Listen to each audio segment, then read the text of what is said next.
Bonjour à tous et bienvenue dans ce nouveau numéro de Gatingo. Le président de la transition burkinabé a accordé ce 4 mai 2023 un entretien aux confrères de la chaîne nationale RTB Canal 3.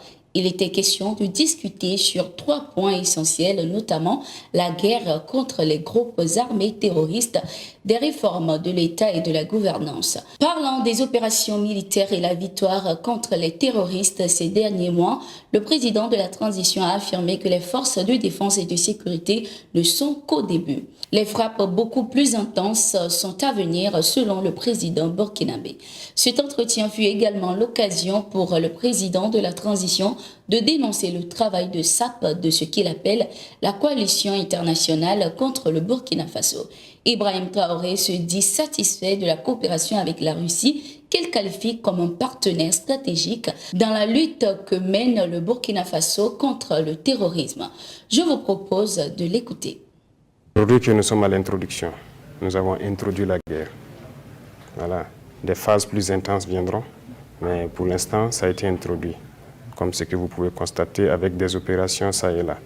Mais des phases plus intenses viendront au fur et à mesure que nos capacités opérationnelles et surtout logistiques vont monter. D'abord, nous sommes en guerre et la guerre est arrivée à une étape assez importante. Et il y a des choses, c'est normal que les gens se posent des questions. Quand on prend le côté équipement, ils sont nombreux ces pays-là qui ont refusé de nous vendre l'équipement. Refusé catégoriquement. D'autres nous ont dit qu'ils ne vendent pas ce qui est létal. Ça veut dire les armes, ils ne vendent pas. Donc peut-être que c'est avec les cailloux qu'on va combattre l'ennemi, je ne sais pas. Et même ça, même ce qui n'est pas létal, en termes de blindés et autres, ils sont nombreux ces pays qui refusent de nous vendre. On s'est tourné vers d'autres pays pour acheter.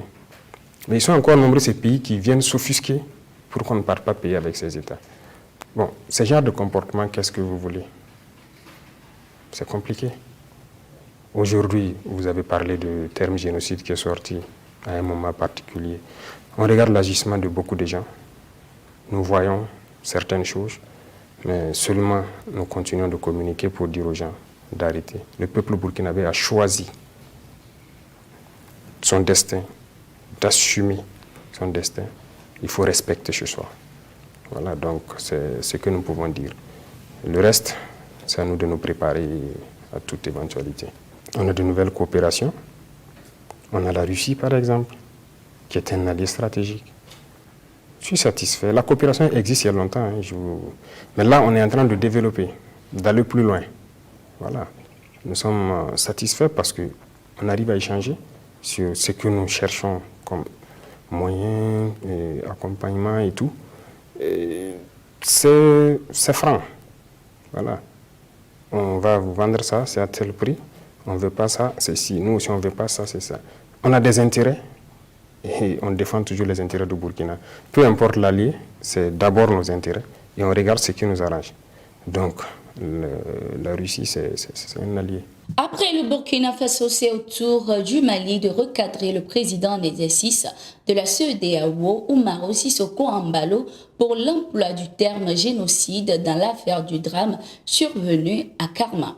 À travers un communiqué publié ce 4 mai 2023, le gouvernement malien a tout d'abord présenté ses condoléances aux autorités de la transition burkinabé et a apporté son soutien au peuple burkinabé.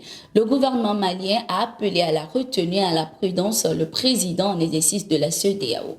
La peine du gouvernement de la transition a été aggravée par le commentaire inopportun de son Excellence Umaro Sissoko Embalo, président de la conférence des chefs d'État et de gouvernement de la communauté économique des États de l'Afrique de l'Ouest, CEDEAO, qui a qualifié sans aucune preuve cet incident de génocide avant d'imposer certainement sa volonté à la commission CEDEAO, qui a malheureusement repris l'état d'âme de son Excellence Umaro Sissoko Embalo dans son communiqué du 20 avril 2023. Le gouvernement de la transition appelle à la retenue et à la prudence le président de la conférence des chefs d'État et de gouvernement de la CEDEAO en lui signifiant que la recherche des présumés auteurs d'infractions relève exclusivement de la compétence des autorités souveraines du Burkina Faso qui ne ménagent aucun effort pour lutter contre le terrorisme. Aussi faut-il rappeler que la manipulation des conflits identitaires par les groupes terroristes représente l'un de leurs modes d'opération en vue de fragiliser la cohésion nationale. Par conséquent, en l'absence de toute preuve et sans aucune habilitation, la réaction du président de la conférence des chefs d'État et de gouvernement de la CEDEAO est loin de renforcer la cohésion nationale au Burkina Faso et constitue une ingérence grave dans les affaires intérieures du Burkina Faso, pouvait-on lire dans le communiqué du gouvernement malien.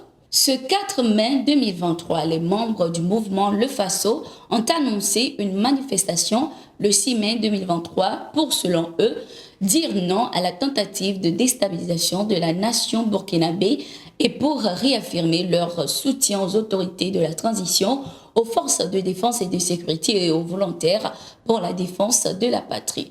Les récents événements de Karma qui ont coûté la vie à une centaine de personnes de nos populations n'ont pas été pour la CEDEAO, l'Union européenne, l'ONU, la France et alliés de compartir à la douleur de notre peuple et de nous témoigner leur solidarité, mais ils ont été une occasion pour elles d'exécuter leur macabre plan de déstabilisation contre la nation burkinabé sur fond de mensonges et de manipulation de l'opinion nationale et internationale, a laissé entendre le secrétaire général de ce mouvement, Lucien Zié. La date du référendum au Mali est enfin connue. Il se tiendra le 18 juin 2023. L'annonce a été faite ce 5 mai 2023 à la télévision nationale par le porte-parole du gouvernement, le colonel Abdoulaye Maïga. Le collège électoral est convoqué le dimanche 18 juin 2023 sur toute l'étendue du territoire national et dans les missions diplomatiques et consulaires de la République du Mali à l'effet de se prononcer sur le projet de constitution, a-t-il indiqué avant d'ajouter que les membres des forces de sécurité voteront par anticipation le 11 juin. Ce référendum est la première étape validée par le vote d'un calendrier de consultation et de réforme communiqué par le gouvernement et qui doit aboutir à des élections en février 2024 en vue d'un retour des civils au pouvoir. Initialement prévu pour se tenir le 19 mars dernier, le référendum avait été reporté le 10 mars.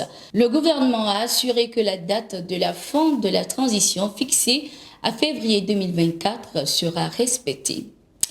Nous sommes arrivés à la fin de ce numéro de Katingo. Merci d'être resté avec nous. Nous sommes en continu sur nos différentes plateformes et sur notre site d'information, le www.toafrica.com.